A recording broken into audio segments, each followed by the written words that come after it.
Islam adalah merupakan agama yang indah. Keindahan Islam itu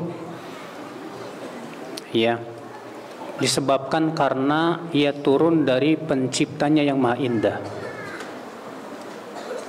Di antara nama Allah, salah satunya adalah Al-Jamil. Di antara salah satu nama Allah adalah Al-Jamil. Apa itu Al-Jamil? Yaitu yang maha indah. Sebutkan dalam hadis Rasulullah SAW bersabda, Inna Allah Ta'ala jamilun yuhibbul jamal. Sesungguhnya Allah Ta'ala itu indah, yuhibbul jamal, dan Allah itu cinta keindahan. Dan memang Islam itu indah sebetulnya. Kenapa? Karena pertama, kita perhatikan syariat Allah Subhanahu wa Ta'ala itu sangat indah sekali. Keindahan yang dimaksud di sini keindahan yang bersifat maknawi, ya. Coba kita lihat dan sedikit kita merenungi tentang keindahan agama Islam. Apa, ya? Dari sisi apa sih Islam itu indah? Yang pertama, Islam mengatur hubungan antara manusia dengan penciptanya. Dan ini merupakan kebutuhan fitrah manusia. Manusia difitrahkan oleh Allah untuk mengenal Allah Subhanahu wa Ta'ala. Manusia difitrahkan oleh Allah untuk mentauhidkan Allah Subhanahu wa Ta'ala. Manusia difitrahkan oleh Allah Subhanahu wa Ta'ala untuk senantiasa ingin mendekat kepadanya, di mana tidak mungkin manusia berbahagia dan merasakan kebahagiaan kecuali dengan mengenal penciptanya. Allah berfirman, fitratallahi allati fataran nasa 'alaiha. Itulah fitrah Allah yang Allah fitrahkan manusia di atasnya. Ya, fitrah yang Allah Subhanahu wa Ta'ala fitrahkan manusia di atasnya. Apa itu? Itu fitrah untuk mentauhidkan Allah, fitrah untuk mengenal kebenaran, fitrah untuk mendekat kepada Allah Subhanahu wa Ta'ala. Ini kebutuhan yang sifatnya rohani, Pak. Ya. Banyak orang yang mencari kebahagiaan. Banyak orang yang mencari kebahagiaan dengan kesenangan duniawiyah. Saya yakin orang yang bahagia dengan dunia, maka bahagianya itu tidak akan lama. Kenapa? Karena Allah menciptakan dunia itu fana pertama. Allah menciptakan dunia itu sesuatu yang silih berganti. Allah berfirman, wa tilkal ayyam nudawiluha bainan nas. Dan itulah hari-hari kami silih bergantikan kepada manusia. Kata Ibnu Abbas, artinya hari ini kita menangis, besok kita tertawa. Hari ini kita bersedih, besok kita senang. Hari ini kita susah, besok kita diberikan kemudahan. Demikian memang hidup. Ya, kesenangan dunia itu sesuatu yang tidak kekal, Pak. Oleh karena itulah ikhwatal Islam azani Allah, mencari kebahagiaan dengan dunia itu hakikatnya adalah bahagia yang semu. Hakikat mencari kebahagiaan itu dengan cara apa? Yaitu mengenal pencipta kita. Siapa itu? Allah. Karena ketika manusia dekat dengan Allah, manusia kenal dengan Allah, manusia bisa bermunajat dengan Allah, manusia bisa beribadah kepada Allah, maka Allah akan berikan kepada hatinya ketentraman, kebahagiaan, ketenangan, sesuatu yang tidak akan ia rasakan dibandingkan dengan kesenangan dunia. Oleh karena itu Syekhul Islam berkata, inna fid dunya jannah man lam yadkhulha lam yadkhul jannatal akhirah.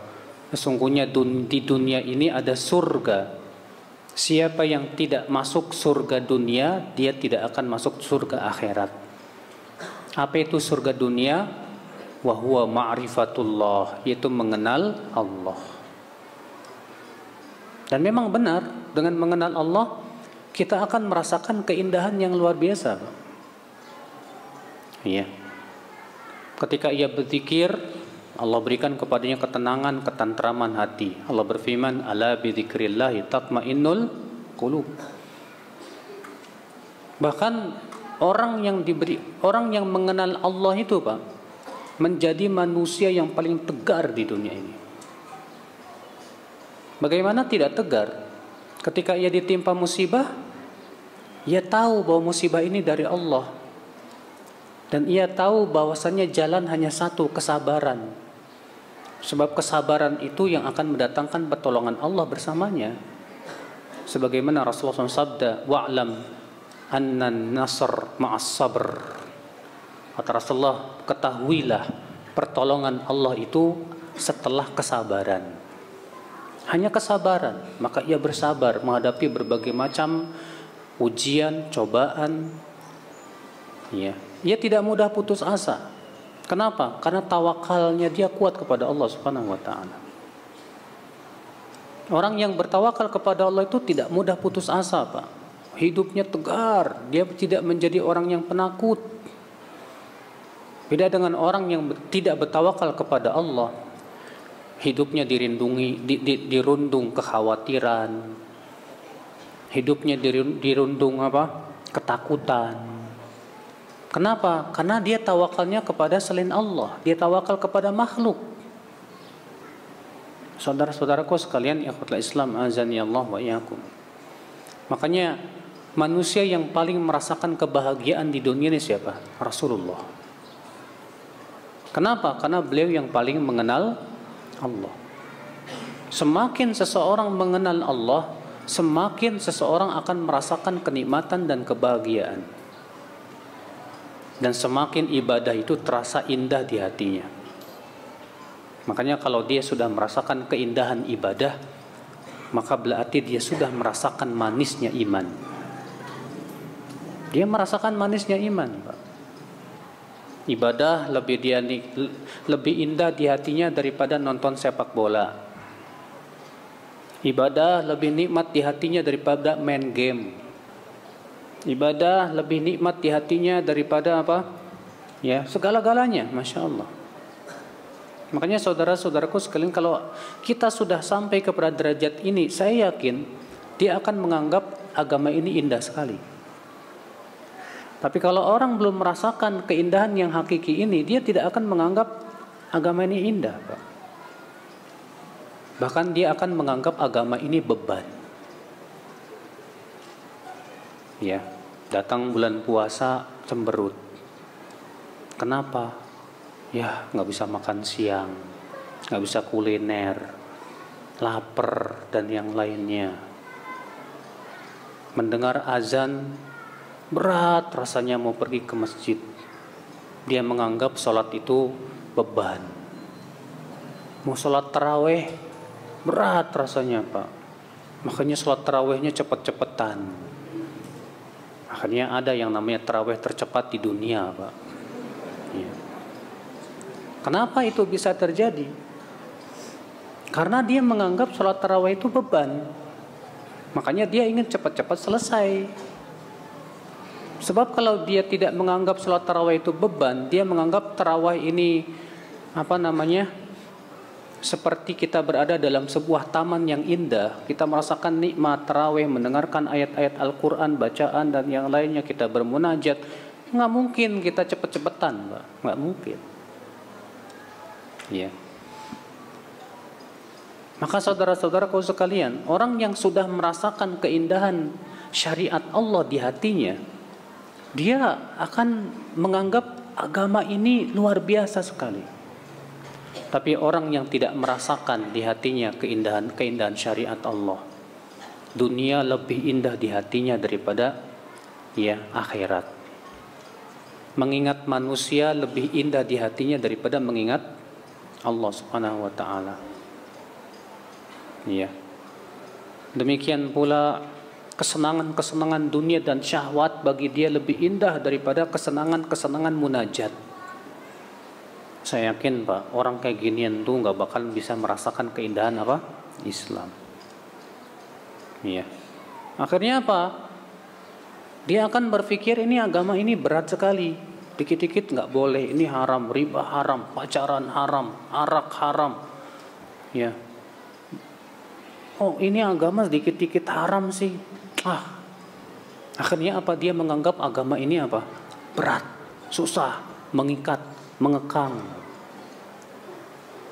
Kenapa? Karena yang dia pikirkan syahwatnya, Pak.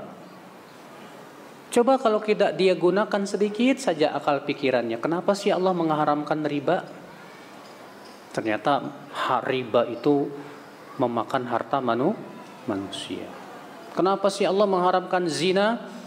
Ternyata zina itu bisa merusak keturunan selain menimbulkan banyak penyakit dan merusak akhlak dan moral. Kenapa sih Allah mengharamkan arak?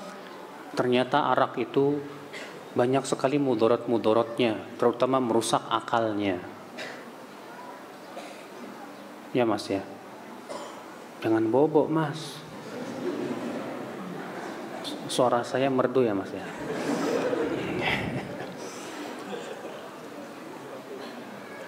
Kalau ia menggunakan akal pikirannya sedikit saja, memikirkan kenapa sih Allah melarang ini, kenapa Allah melarang itu. Kalau dia tahu ternyata bahwa semua yang Allah larang itu ternyata mudaratnya jauh lebih besar dibandingkan dengan apa? Manfaatnya. Dia akan sadar, oh ternyata Allah melarang saya berzina karena di sana ada mudarat yang sangat besar sekali. Tapi kalau yang dia pikirkan syahwatnya, nggak mikirkan itu, Pak, dia akan menganggap larangan ini apa? Beban.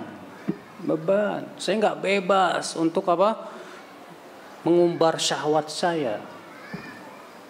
Makanya wanita yang pakaiannya you can see itu, Pak, itu kan you can see, ya, pakaiannya merecet, ya, baju adiknya kelas 6 dipakai juga. Itu memandang jilbab itu berat loh, Pak. Jilbab itu menutup aurat itu bagi dia sesuatu yang apa sih itu? Kok badan dibungkus-bungkus? Panas tahu. Itu kuno itu. Ya, betul. Kenapa? Karena yang dia pikirkan adalah apa? Syahwat. Iya tidak? Iya. Wanita ini ingin memperlihatkan kecantikannya, kebagusan lekak-lekuk tubuhnya, kebagusan rambutnya dan yang lainnya. Sehingga ketika dia pakai jilbab, dia tidak bisa memperlihatkan kecantikan itu. Akhirnya dia menganggap bahwa jilbab itu beban. Mungkin ketika dia melihat wanita yang berjilbab, hatinya akan bergumam, kuno. Apalagi kalau ngelihat cadar, teroris. Ikhwatul Islam azani Allah wa iyyakum. Jadi ini sisi yang pertama, Pak. Keindahan Islam yang paling utama itu kalau kita sudah merasakan apa? Ya, keindahan mengenal Allah, mengenal syariatnya. Oleh karena itulah ikhwatul Islam azani Allah wa iyyakum. Ya. Orang yang mengenal Allah semakin dia akan merasakan indahnya agamanya. Tapi orang yang tidak mengenal penciptanya, dia tidak akan merasakan keindahan agama yang Allah turunkan kepada apa? Rasulnya. Ini yang pertama. Yang kedua, Pak, keindahan Islam terlihat dari apa itu? Bahwa ternyata syariat Islam itu tidak lepas dari dua sisi. Mendatangkan maslahat dan menolak apa? Mudarat. Semua perkara yang sifatnya maslahatnya besar diperintahkan oleh Islam tidak? Iya. Semua yang sifatnya mudaratnya lebih besar dilarang oleh Islam tidak, Pak? Dilarang oleh Islam. Makanya Pak, kalau ternyata dalam suatu perkara itu ada maslahat, ada manfaat, ada bahaya, mudarat, ya, maka Islam menimbang mana yang paling besar, maka itu yang dilakukan. Allah berfirman, yas'alunaka 'anil khamri wal maisir. Qul fihima ithmun kabiru wa manafi'u lin-nas wa ithmuhuma akbaru min naf'ihima. Mereka bertanya kepadamu tentang arak dan judi. Katakanlah, di dalam arak dan judi itu ada dosa dan ada manfaat-manfaat untuk manusia. Allah Subhanahu wa taala menyebutkan bahwa arak dan judi itu ada manfaat-manfaat. Manafi di sini sigot muntahal jumu yang menunjukkan bahwa manfaatnya tidak sedikit loh, Pak. Tapi Allah mengatakan apa? Wa ithmuhuma akbar min naf'ihima. Tapi dosanya, mudaratnya lebih besar daripada apa? Manfaatnya. Maka dari itu arak diharamkan tidak, Pak? Diharamkan. Padahal arak ada manfaatnya nggak, Pak? Ada manfaatnya. Tapi Islam tidak hanya melihat dari sisi manfaat, tapi melihat dari siapa? Ada nggak mudaratnya? Kalau ternyata mudaratnya lebih besar daripada manfaatnya, haram. Haram. Kalau ternyata manfaatnya lebih besar daripada mudaratnya, disyariatkan. Tapi kalau mudaratnya lebih besar daripada manfaatnya, diharamkan. Ikhwata Islam, azani Allah wa iyyakum. Makanya apa? Lihat dah. Semua perkara yang bermanfaat diperintahkan oleh Islam, tidak, Pak? Diperintahkan oleh Islam. Allah berfirman, innallaha ya'muru bil adli wal ihsan wa ita'i dzil qurba wa yanha 'anil fahsya'i wal munkar. Sesungguhnya Allah Subhanahu wa taala memerintahkan kepada keadilan dan berbuat ihsan. Ya. Dan Allah melarang dari perbuatan keji dan mungkar. Tuh lihat. Semua perbuatan yang sifatnya itu adil, maslahat, manfaat diperintahkan oleh Islam. Lihat saudara-saudaraku sekalian, ikhwatul Islam, azani Allah wa iyyakum. Coba kita renungkan sedikit, Pak. Perintah-perintah Allah manfaat tidak, Pak? Hah? Salat manfaat tidak? Manfaat. Apa manfaat salat? Yang pertama, salat itu kata Allah bisa mencegah dari perbuatan keji dan mungkar. Yang kedua, salat apa, Pak? Bisa menggugurkan dosa-dosa, membersihkan dosa-dosa kita. Yang ketiga apa, Pak? Salat itu menyebabkan seorang hamba semakin dekat dengan siapa? Dengan Allah Subhanahu wa taala. Banyak manfaat salat. Kenapa Allah syariatkan bulan puasa sebulan penuh nih, Pak? Kita setiap siang dari terbit fajar sampai terbenam matahari nggak boleh makan, nggak boleh minum, nggak boleh jima. Kenapa Allah syariatkan itu? Orang yang berpikirnya syahwat, dia nganggap ini beban. Tapi orang yang pikirannya waras dan sehat, dia akan melihat manfaat-manfaat besar daripada bulan Ramadan. Bayangkan, dengan kita menahan lapar, kita akan lebih merasakan nikmat Allah Subhanahu wa taala. Iya tidak, Pak? Lapar itu enak apa enggak enak? Hah? Lapar itu enak apa enggak enak? Enggak enak. Dengan kita lapar, kita merasakan, ngelihat makanan kayaknya nikmat banget gitu kan. Apalagi kalau sore-sore gini nih ngelihat kecoa kayak kurma. Iya.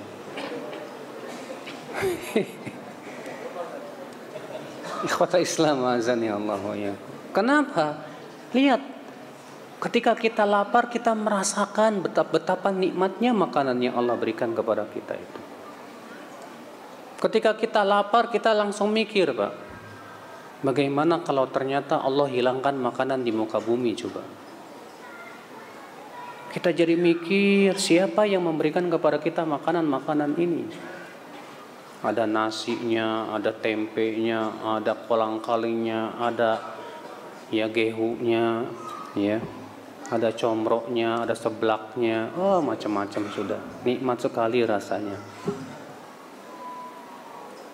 Ikhwata Islam azani Allah wa iyyakum. Makanya Allah mengatakan apa? Walitukabbirullaha ala ma hadakum wa la'allakum tashkurun. Dan agar kamu membesarkan Allah atas hidayah yang Allah berikan kepada kamu berupa puasa Ramadan ini. Dan juga agar kamu bersyukur. Artinya Allah syariatkan bulan puasa ini supaya kita bersyukur, Pak. Sadar akan betapa pentingnya nikmat-nikmat yang kita rasakan itu. Yang kedua, agar kita bisa merasakan bagaimana penderitaan orang-orang susah, yang miskin, yang mereka itu Masya Allah buat makan saja Senin Kemis susah. Kita bisa merasakan betapa nggak enaknya lapar, sehingga menimbulkan jiwa kedermawanan, sosial dan yang lainnya. Yang ketiga, puasa itu melembutkan hati, Pak. Membeningkan pikiran, Pak. Makanya orang yang berpuasa insya Allah mikirannya nggak macam-macam. Mau mikirin yang enggak, malas, Pak. Makanya lihat, orang yang berpuasa itu lebih dekat kepada ibadah dibandingkan kepada maksiat. Kenapa? Karena syahwatnya itu ditekan. Lihat, manfaat tidak, Pak? Manfaatnya besar sekali tidak? Besar sekali, saudara. Allah mensyariatkan berinfak. Manfaat tidak, Pak? Manfaatnya besar sekali. Allah mensyariatkan berbagai macam syariat dalam Islam, itu pasti di sana ada apa? Manfaatnya, Pak. Ya. Kenapa sih Rasulullah SAW menganjurkan umatnya untuk tidur siang? Orang yang tidak berpikir nganggap apa sih manfaatnya tidur siang? Cuma tidur siang doang. Tapi orang yang berpikir akan dia pelajari apa manfaatnya tidur siang untuk kehidupannya. Pasti perintah Rasul itu manfaat. Di Universitas London, Pak, di Inggris sana, orang kafir mempelajari dan membuat sebuah riset apa manfaat tidur siang untuk kesehatan, untuk tubuh kita dan yang lainnya. Ternyata luar biasa, Pak. Ya, tidur siang itu membuat awet muda. Tidur siang itu bahkan menurut penelitian mereka ya, bisa menambah umur. Menurut penelitian mereka, tapi yang menelitinya orang kafir masalahnya, Pak. Ya. Tapi setidaknya orang kafir ini tahu bahwa yang memerintahkan tidur siang hanya Islam. Yang lain gak ada. Rasulullah mengatakan apa? Qilu fa inna syaitan la yaqil. Qailulah lah, tidur siang lah. Karena setan itu enggak tidur siang. Kita setan semua enggak, Pak? Nah, tidur siang. Ikhwata Islam azani Allah. Rasulullah mensyariatkan, Pak, ya berbagai macam syariat, siwak, ya dan yang lainnya. Semua manfaat, wallah. Sampai cara makan kita itu Rasulullah menganjurkan kita makan pakai tangan. Kenapa? Oh, ternyata di tangan kita itu banyak enzim-enzim yang bermanfaat untuk lambung kita. Masya Allah, memang luar biasa, Pak. Islam ini indah sekali. Islam ini ya semua yang Allah dan Rasulnya perintahkan di sana ada rahasia-rahasia manfaat yang kita tidak mengetahuinya kecuali setelah kita menggunakan akal pikiran kita baik-baik, Bapak sekalian. Ya. Allah mensyariatkan poligami. Kenapa ya? Buat perempuan berat banget itu, Pak. Di madu, siapa yang nggak mau di madu ya, Bu ya? Ya. Tapi kenapa Allah mengizinkan laki-laki poligami ya? Kalau wanitanya mikirnya masalah hati doang, oh poligami, no. Saya tidak menolak poligami, saya mendukung kok poligami. Silakan poligami, asal jangan suami saya. Ya. Tapi kalau orang yang berpikir secara cerdas, kenapa sih Allah mengizinkan laki-laki poligami? Ternyata manfaatnya jauh lebih besar dibandingkan apa? Mudaratnya. Memang ada mudaratnya sih, menyakiti hati istri dan yang lainnya. Tapi kan Islam tidak hanya melihat dari sisi itu saja, tapi melihat yang lainnya. Jangan-jangan habis kajian Bapak langsung wah niat semua nih. Ya, walaupun demikian Islam tetap memberikan batasan-batasan, Pak. Kapan boleh poligami? Ya, jangan cuma semangatnya doang, pas ke poligami stres. Ada apa kayak gitu. Yang jelas wajib kita yakini semua perintah Allah pasti sifatnya apa? Maslahat, tidak maslahat. Walaupun di situ ada mudaratnya, tapi maslahatnya jauh lebih banyak, lebih besar dibandingkan mudarat yang ada padanya. Sebaliknya, semua larangan Allah mudarat tidak, Pak? Mudarat, walaupun di sana ada masalah manfaatnya, tapi mudaratnya jauh lebih besar daripada apa? Manfaatnya. Makanya ikhwatul Islam azani Allah wa iyyakum. Lihat, Islam itu indah sekali, Pak. Sekarang ada orang yang mengatakan bom bunuh diri jihad. Sekarang kita lihat deh, dengan adanya bom bunuh diri itu Islam tambah jaya apa enggak? Dengan adanya bom bunuh diri itu, ya, banyak orang yang masuk Islam enggak? Enggak juga. Dengan adanya bom bunuh diri itu orang semakin cinta sunnah apa enggak? Malah tambah benci, Pak. Melihat jenggot, teroris. Melihat cadar, teroris. Padahal itu semua sunnah Rasul. Rasulullah yang menganjurkannya kepada umatnya. Akhirnya apa? Banyak umat Islam menganggap cadar, jenggot, cingkrang itu tanda teroris. Itu hasilnya.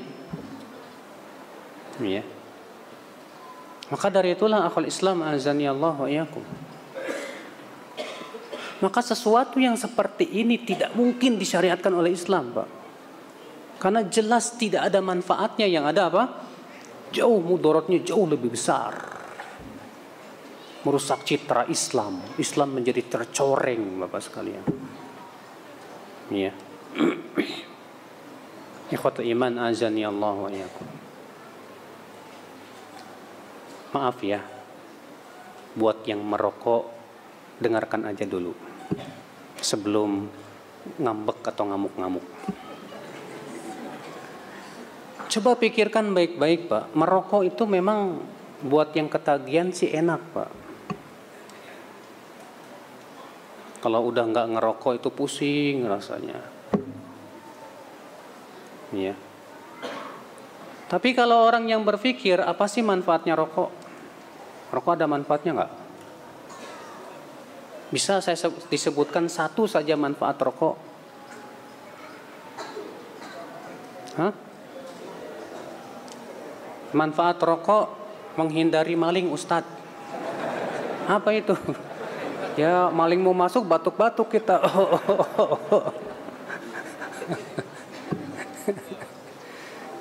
Ya. Apa manfaatnya rokok? Nggak ada, Pak.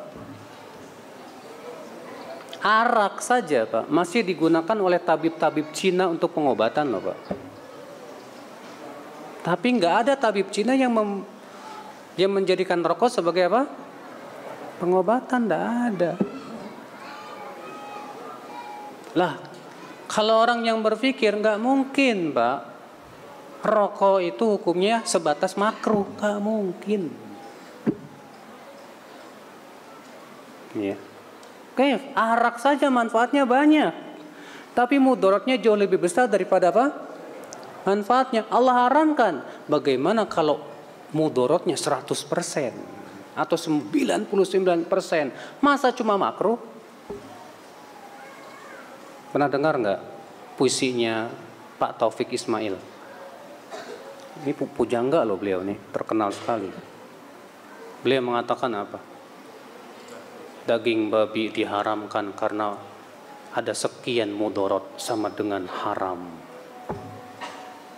Daging arak diharamkan karena ada sekitar 40 mudarat sama dengan haram.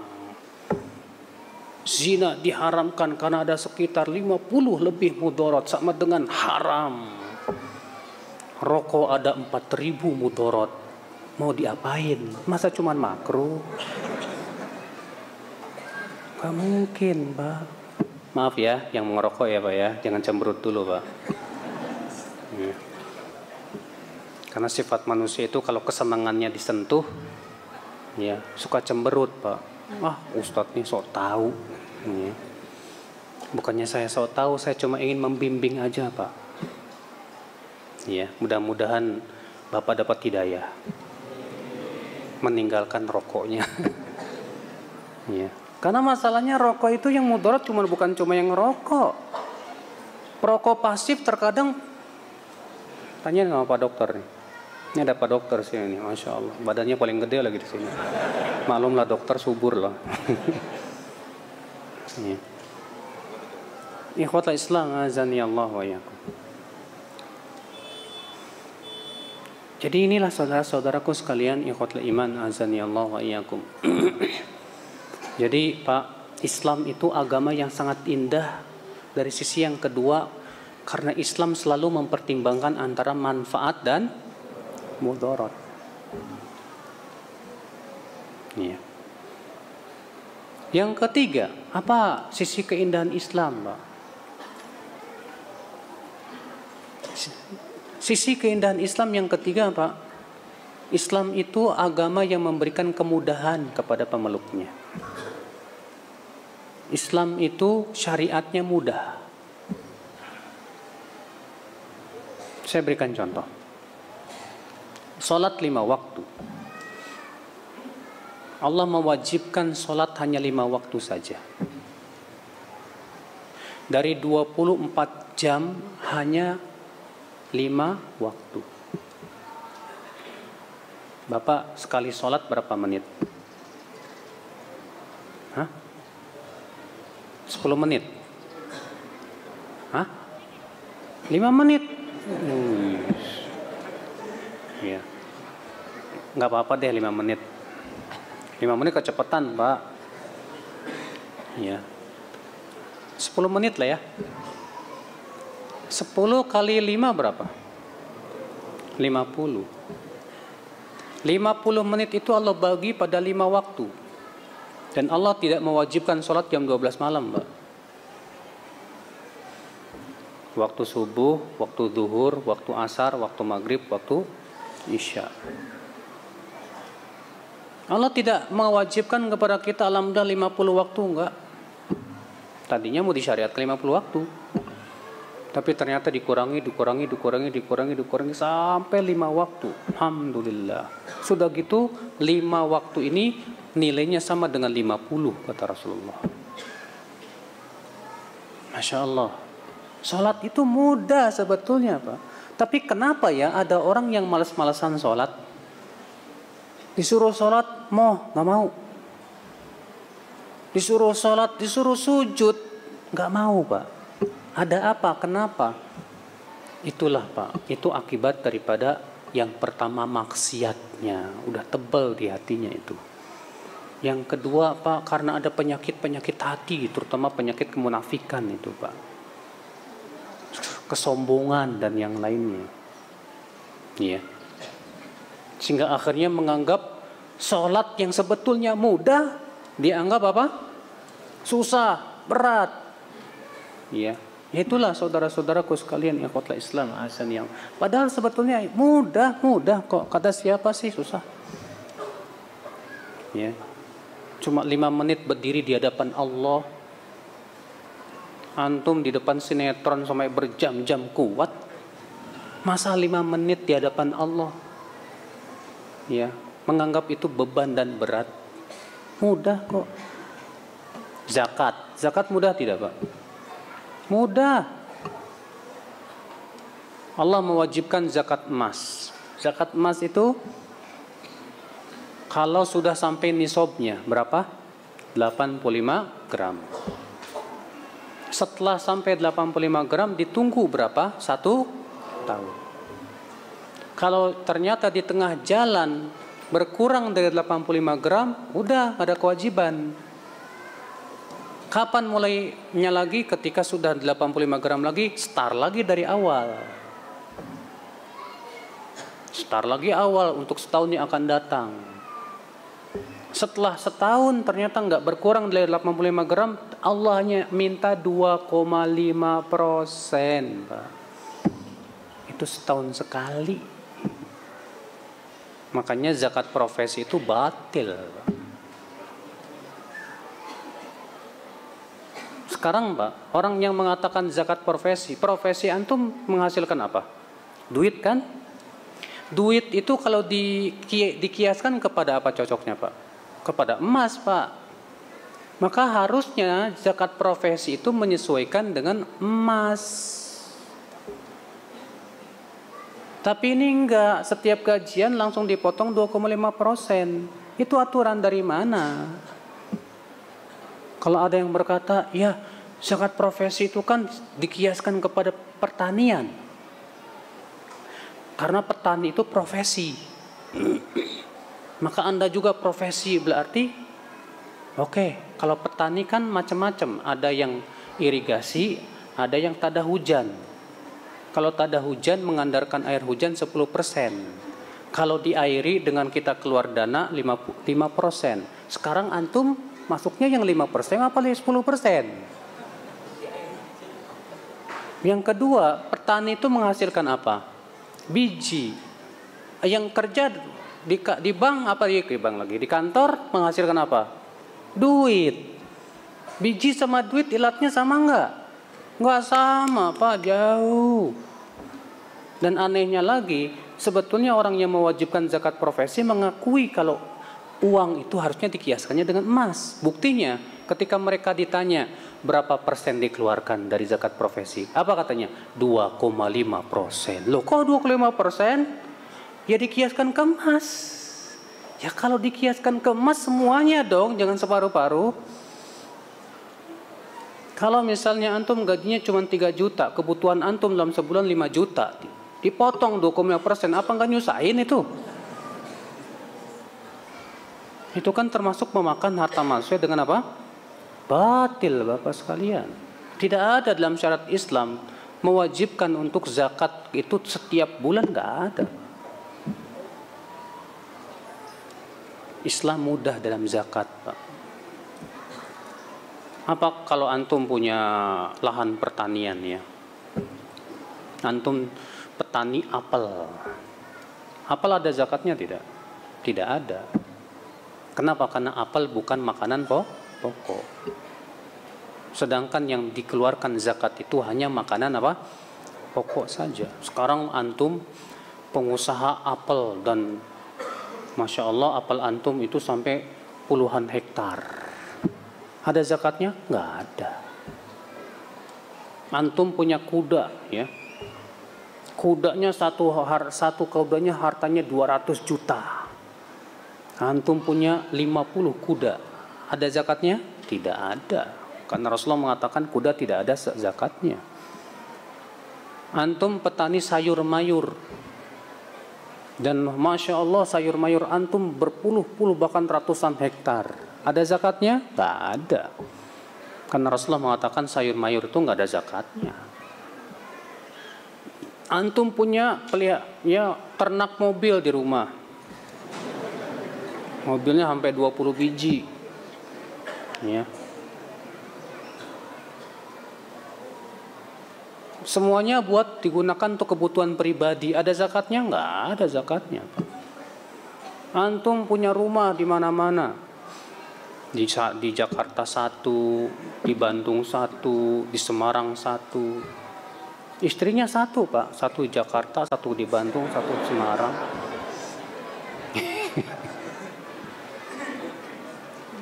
Di kota Islam. Ada zakatnya? Nggak ada zakatnya. Lihat, mudah tidak Islam, Pak? Islam memberikan kemudahan kok, nggak berat, nggak susah. Kata siapa menyusahkan? Ya. Puasa Ramadan, kalau kita pikir-pikir ringan loh, Pak. Dibandingkan dengan puasanya ahli kitab di zaman sebelum Rasulullah SAW. Dulu ahli kitab itu puasa 24 jam loh, Pak. Kita hanya disyariatkan dari terbit fajar sampai terbenam matahari. Mudah. Allah tidak mensyariatkan puasa 24 jam, enggak. Itu juga cuma sebulan kok, cuma sebulan. Enggak 3 bulan, enggak 5 bulan. Alhamdulillah. Saudara-saudaraku sekalian, lihat, Islam mudah tidak? Islam mudah, sangat mudah sekali Islam itu, Masya Allah. Sudah begitu, Islam ini mudah. Ketika ada sesuatu yang menyulitkan, bertambah mudah lagi. Mau wudu, nggak ada air, boleh tayamum. Ketika kita safar, yang sifatnya itu memang pasti lelah, capek, maka disyariatkan apa? Qashar. Puasa tidak wajib di saat safar. Jadi kalau antum pergi ke Bandung, Selama antum di Bandung nggak puasa nggak masalah, asal diqodho aja setelah Ramadan. Lihat saudaraku sekalian, jadi Islam itu syariatnya mudah tidak Pak? Mudah. Allah mengatakan yuridullahu bikumul yusra wala yuridu bikumul usra. Allah menginginkan untuk kalian kemudahan dan Allah tidak menginginkan untuk kalian apa? Kesulitan, kesusahan. Enggak sama sekali. Saudara-saudaraku sekalian, ikhwata Islam azani Allah wa iyyakum. Kemudian keindahan Islam dari sisi apa lagi Pak? Di antara keindahan Islam Bapak sekalian, Islam itu memerintahkan kepada akhlak yang mulia. Semua akhlak yang mulia diperintahkan oleh Allah. Dan semua akhlak yang buruk itu dilarang oleh Allah Subhanahu wa taala. Akhlak. Ya. Terkadang kan Pak, ketika umat Islam tidak bisa melaksanakan akhlak yang baik itu Pak, yang mengakibatkan terkadang Islamnya jadi tercoreng gitu Pak. Padahal seharusnya yang disalahkan individunya. Iya. Islam menyuruh kita untuk apa? Pertama, dianjurkan kita untuk berbuat baik kepada tetangga dan tidak boleh menyakiti tetangga. Iya. Rasulullah SAW dilaporkan kepada beliau, wahai Rasulullah, ada seorang wanita yang sholat malamnya rajin, yang sholat sunnahnya rajin, puasa sunnahnya rajin, sedekahnya banyak, tapi sayang hai Rasulullah, lisannya suka menyakiti tetangganya. Bagaimana tentang nasib wanita ini hai Rasulullah? Kata Rasulullah apa? Dia dalam api neraka. Lihat, padahal sholat malamnya rajin, puasa sunnahnya rajin, sodakohnya banyak, tapi lisannya suka menyakiti apa? Tetangganya. Apa kata Rasulullah? Dia di neraka. Masya Allah. Dikatakan lagi ya Rasulullah, ada lagi seorang wanita, dia tidak pernah sholat malam, enggak juga puasa sunnah, dia hanya melakukan yang wajib-wajib saja, tapi dia tidak pernah menyakiti siapapun ya Rasulullah. Apa kata Rasulullah? Dia di surga. Masya Allah ya ikhwatal Islam. Makanya dari itulah Allah mengharamkan apa? Ghibah. Menggibah saudara kita dari di belakangnya Pak. Haram dalam Islam. Allah mengharamkan kita menyakiti hati seorang mukmin. Haram dalam Islam. Nggak boleh. Kata Rasulullah, sibabul muslim fusukun, mencaci maki seorang muslim itu kefasikan, dosa besar. Wa qitalu kufrun, dan memerangi seorang muslim itu kufur, kata Rasulullah SAW. Lihat saudaraku, akhlak ini sangat dipelihara oleh Islam. Sampai-sampai Rasulullah menganjurkan kalau kita bertemu dengan saudara kita, hendaknya kita bertemu dalam keadaan wajah kita berseri-seri. Rasulullah bersabda kepada seorang sahabat, la tahqiranna minal ma'rufi syai'an walau an talqa akhaka wa wajhuka ilaihi mumbasyit. Jangan kamu menganggap remeh kebaikan sekecil apapun, walaupun dengan cara ketika kamu bertemu saudaramu wajahmu berseri-seri. Masya Allah. Sementara kita kan mau senyum susah terkadang Pak, gara-gara apa? Jaim. Tahu nggak jaim Pak? Jaga image. Ya. Tapi kalau sama akhwat mau senyum tuh Pak tuh. Allah musta'an. Lihat saudaraku sekalian, Rasulullah SAW kalau bertemu dengan para sahabat tersenyum. Pernah Rasulullah SAW bermuka masam kepada Ibnu Ummi Maktum yang buta Pak. Maka Allah turunkan ayatnya menegur Rasulullah SAW. Abasa wa tawalla an ja'ahul a'ma. Muhammad bermuka masam dan berpaling karena datang kepadanya orang buta. Bayangkan, padahal Rasulullah bermuka masam ke orang buta mana melihat? Gimana kalau bermuka masam kepada orang melek Pak? Lebih berat lagi. Sama orang buta aja tetap kita dianjurkan untuk tersenyum. Apalagi kepada orang melek, Bapak sekalian. Masya Allah, Islam itu agama indah, akhlak, mengajarkan akhlak yang luar biasa sekali, Bapak sekalian. Islam menganjurkan seorang mukmin itu apa, Pak? Bagaimana saya bisa membantu saudara saya? Ya. Bagaimana saya bisa bermanfaat untuk orang lain? Itu yang diajarkan oleh Islam. Makanya Rasulullah SAW pernah ditanya, ya Rasulullah, siapakah manusia yang paling dicintai oleh Allah?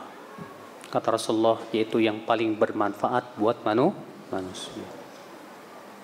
Makanya Muslim itu harusnya jiwanya apa? Saya ingin memberikan manfaat untuk manusia. Muslim itu bukan orang yang mau tanya begini, saya ingin memanfaatkan manusia. Salah. Tapi memberikan manfaat. Apa yang saya bisa bantu? Masya Allah. Makanya Islam menganjurkan kita untuk memperhatikan orang susah, ya, orang lemah, anak yatim, para janda. Kata Rasulullah apa? As-sa'i ala al-armalah wa du'afa kal mujahid fi sabilillah wa kas-sha'im alladzi la yuftir wal qa'im alladzi la yaftur. Orang yang memperhatikan para janda dan orang-orang yang lemah, yang susah, itu pahalanya sama dengan berjihad di jalan Allah dan seperti orang yang berpuasa terus-menerus dan sholat terus-menerus. Bayangkan, Pak. Ya. Memperhatikan para janda, jangan cuma janda kembang doang diperhatiin. Ya. Janda-janda kita perhatikan, kasihan mereka hidupnya, ya, bantu mereka, Masya Allah. Anak-anak yatim kita berusaha untuk perhatikan mereka. Rasulullah mengatakan, ana wa kafilul yatim kahatain fil jannah. Aku dan orang yang menanggung hidupnya anak yatim nanti di surga itu seperti ini, dekat kedudukannya, Masya Allah. Kita berusaha untuk membantu fakir miskin dan yang lainnya, kita berutuh, ya. Muslim itu Pak diajarkan berjiwa sosial. Itu Muslim. Itu akhlak yang agung sekali, ikhwatul Islam. Islam mengajarkan kita untuk bersabar. Islam mengajarkan kita untuk apa? Bersyukur. Islam mengajarkan kita untuk apa? Tawakal dan yang lainnya. Masya Allah, akhlak yang luar biasa, Pak. Iya. Islam mengajarkan supaya kita tidak membalas maksiat dengan apa? Maksiat. Nggak boleh, Pak. Kita membalas maksiat dengan maksiat. Kalau ada orang yang sombong ke kita, jangan dibalas dengan sombong lagi. Adapun yang disebutkan dalam sebuah riwayat bahwa bersombong kepada orang yang sombong sedekah, itu hadisnya tidak ada asalnya, kata Imam Khatib Al-Baghdadi. Iya. Sombong itu dimurkai oleh Allah, maksiat. Jangan maksiat dibalas dengan apa? Maksiat. Kalau ada orang yang mencaci maki kita, jangan dibalas lagi dengan mencaci maki, kata Rasulullah. Kata Rasulullah, wa ini mru'un syatamaka wa ayyaraka bi amrin ya'lamu fika fala tu'ayyirhu bi amrin ta'lamu fih. Kalau ada orang yang mencaci maki kamu, menjelek-jelekan kamu dengan aib yang dia tahu ada pada diri kamu, jangan kamu balas dengan menjelek-jelekan dia dengan aib yang kamu tahu ada pada diri dia. Wabalahu alaih, biarkan dosanya dia yang bawa. Bayangkan, Pak, kalau ada orang menjelek-jelekan kita dengan aib yang memang ada pada diri kita, kata Rasulullah, jangan membalas dengan menjelek-jelekan dia dengan aib yang ada pada diri dia. Jangan, kata Rasulullah. Pernah suatu ketika, Pak, Abu Bakar dicaci maki. Dicaci maki, Abu Bakar diam saja, tidak membalas. Maka melihat itu Rasulullah tersenyum. Dicaci maki lagi, Abu Bakar diam lagi. Rasul pun tersenyum. Dicaci maki lagi, rupanya Abu Bakar nggak sabar. Akhirnya Abu Bakar membalas caciannya, Pak. Nah, Rasul pun pergi. Melihat Rasulullah pergi, Abu Bakar heran. Langsung dikejarnya Rasulullah SAW. Lalu Abu Bakar bertanya, ya Rasulullah, ketika aku tadi diam tidak membalas, engkau tersenyum. Tapi ketika aku membalasnya, engkau pergi. Kenapa ya Rasulullah? Kata Rasulullah, ketika tadi engkau diam, aku melihat malaikat yang membalas untukmu. Dan ketika engkau membalas, aku melihat setan hadir. Dan aku tidak mau hadir di majlis yang ada padanya setan. Rasulullah pergi, Masya Allah. Saudara-saudaraku sekalian, ikhwatul Islam, lihat betapa indahnya Islam, Pak. Kalau ada orang yang gibah kita, nggak boleh kita balas dengan gibah lagi, nggak boleh. Saudara-saudaraku sekalian, ikhwatul Islam, azan ya Allah. Iya. Ini keindahan Islam. Yang keberapa itu? Yang keempat. Bahwa Islam agama yang sangat memperhatikan apa? Akhlak dan adab. Akhlak, Masya Allah. Iya. Apalagi Pak? Di antara keindahan Islam, saudara-saudaraku sekalian, ikhwatul Islam, azani Allah wa iyyakum, bahwasanya Islam itu agama yang ilmiah. Islam itu agama yang sangat ilmiah sekali. Bisa dibuktikan secara ilmiah. Iya. Makanya Islam mengajarkan kita apa? Dalam beragama itu harus ada apa? Dasarnya yang jelas. Dan tentunya dasar Islam itu apa? Al-Quran, hadis yang sahih, ijma' para ulama, qiyas yang sahih, ya, dan yang lainnya yang disebutkan oleh para ulama usul fikih dalam kitab-kitab mereka. Maka kalau kita bicara tentang apapun, Islam menganjurkan kita harus ilmiah. Mau ngomong tentang masalah zakat harus jelas dalilnya, rujukannya, dasarnya apa. Mau ngomong tentang fikih puasa harus jelas apa dasarnya, rujukannya apa, bagaimana, dari mana Anda mengambil pendapat tersebut. Dan ini Masya Allah harus ilmiah Islam tuh. Makanya Islam mencela kita taklid buta. Tahu kan taklid buta? Ngikutin orang tanpa mengetahui apa? Dalilnya. Harus kita berusaha bagaimana mengikuti seseorang, tahu dalilnya apa, landasannya apa, dasarnya apa. Masya Allah. Makanya Bapak sekalian, agama Islam ini luar biasa ilmiah sekali Pak. Iya. Semuanya berdasarkan kepada bukti-bukti dan argumen yang sangat kuat sekali yang tidak bisa dipatahkan oleh akal manusia manapun juga. Makanya lihat Al-Quran isinya apa? Hujah. Ketika Allah menetapkan adanya hari kebangkitan, Allah menetapkan hari kebangkitan dengan hujah yang tidak bisa ditolak oleh akal manusia. Contoh misalnya Allah mengatakan apa? Ya.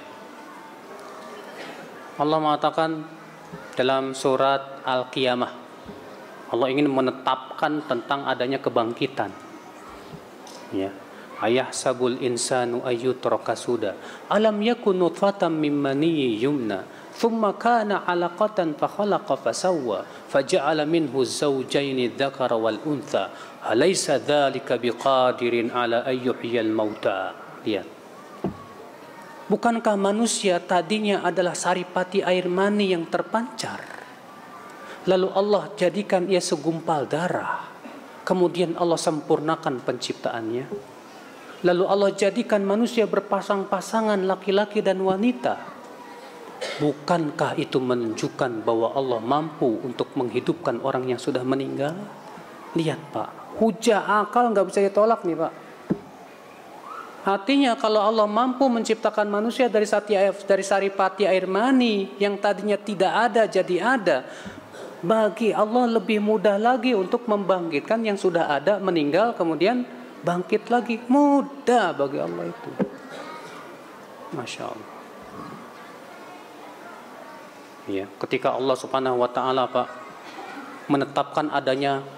ingin menetapkan adanya pencipta yaitu Allah. Allah mengatakan apa Pak?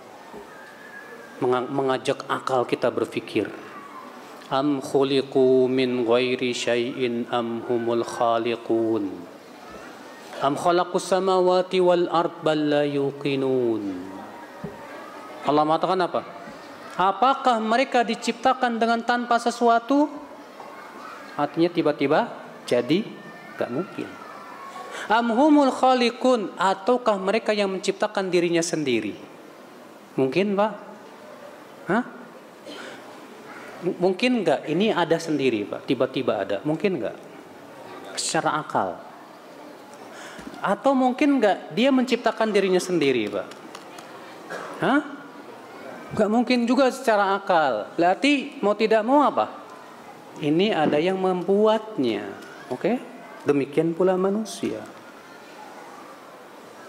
Jubair bin Mut'im waktu itu masih kafir, ketika mendengarkan ayat ini langsung masuk Islam. Kata Jubair bin Mut'im apa? Ya, ketika aku mendengar ayat ini, kada qalbi an yatir, hatiku langsung terbang mendengarnya. Kenapa? Ini hujah akal yang tidak bisa ditolak sudah. Yang menunjukkan adanya pencipta, bahwasanya manusia diciptakan. Gak mungkin manusia tiba-tiba ada simsalabim jadi plus, gak ada, Pak, yang seperti itu. Atau manusia menciptakan diri sendiri? Hah? Kalau kita menciptakan diri sendiri, saya nggak maunya yang wah, yang mancung, besar, tinggi, ganteng gitu kan. Tapi brojolnya begini, gimana?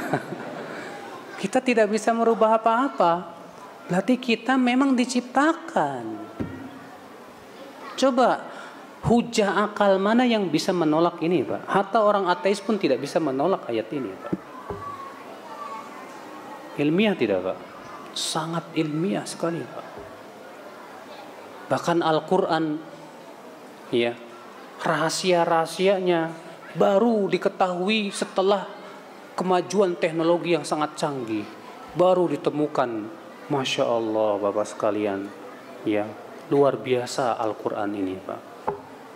Bagaimana proses penciptaan langit dan bumi, Allah telah menceritakan bagaimana Allah menyebutkan keajaiban-keajaiban yang baru diketahui di zaman sekarang ini dengan adanya kecanggihan teknologi, Pak. Masya Allah. Memang Islam itu agama yang sangat ilmiah. Makanya Islam juga menganjurkan kita ilmiah semuanya. Bapak sholat ilmiah dong. Ilmiahnya gimana? Bapak tahu dalilnya kalau sholat Allahu Akbar takbir sejajar apa? Ya. Oh, sejajar bahu. Dalilnya ada nggak? Dasarnya apa? Oh, dasarnya ini nih, bagus, Masya Allah. Kita diajarkan oleh Islam semua ada dasarnya. Semua ada apa? Ya, buktinya, ada argumentasinya yang sangat kuat sekali. Makanya, Pak, orang yang cuma membeo, tahu nggak membeo, Pak? Ngikutin tanpa ikut tahu dasar dan dalilnya, sebetulnya dia sudah apa? Mengebiri fungsi akalnya, Pak. Orangnya cuma sebatas ikut-ikutan, udah kamu ikut aja, nggak usah tahu dalilnya. Sebetulnya ini orang sedang mengebiri akalnya. Kenapa? Karena Islam itu agama yang sesuai dengan akal. Bukan berarti akal yang menjadi hakim dalam Islam, tidak. Tetap yang menjadi hakim Allah dan Rasulnya. Tapi akal digunakan untuk memahami ucapan Allah dan Rasulnya. Islam ada dalil, Al-Quran, hadis, ijma' dan yang lainnya. Dan Allah memerintahkan kita untuk mentadaburi Al-Quran, tidak, Pak? Rasulullah memerintahkan kita untuk mempelajari hadis, tidak, Pak? Iya. Ilmiah, Pak, ilmiah. Makanya Bapak sekalian, ini diantara salah satu keindahan Islam, Pak. Bahwa Islam itu agama yang ilmiah. Bahkan, Pak, ada ilmu yang tidak ada dalam agama manapun, dalam Islam ada. Ilmu hadis. Mempelajari perawi-perawi hadis. Mempelajari kesahihan hadis. Ini hadis sahih apa enggak? Dibuktikan secara ilmiah kenapa hadis ini sahih, kenapa hadis ini dhaif. Disebutkan jalan-jalannya, sebab-sebabnya, kedhaifnya, sebabnya begini. Jelas, ilmiah semuanya, Pak. Dalam agama lain nggak ada ilmu hadis, Pak. Nggak ada. Hanya ada dalam Islam saja. Makanya kata para ulama, ilmu hadis itu termasuk keistimewaan umat Islam yang Allah tidak berikan kepada yang lainnya. Tapi sayang, Pak, di negeri kita ini banyak orang sudah tidak peduli sama ilmu hadis. Setiap ada hadis yang tersebar walaupun palsu, langsung ditelan. Ini lagi viral nih.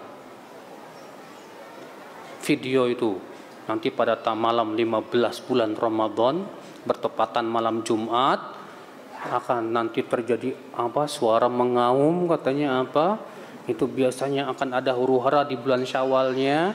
Itu banyak umat Islam menerima dan menelan, Pak. Padahal itu status hadisnya kata para ulama apa? Palsu.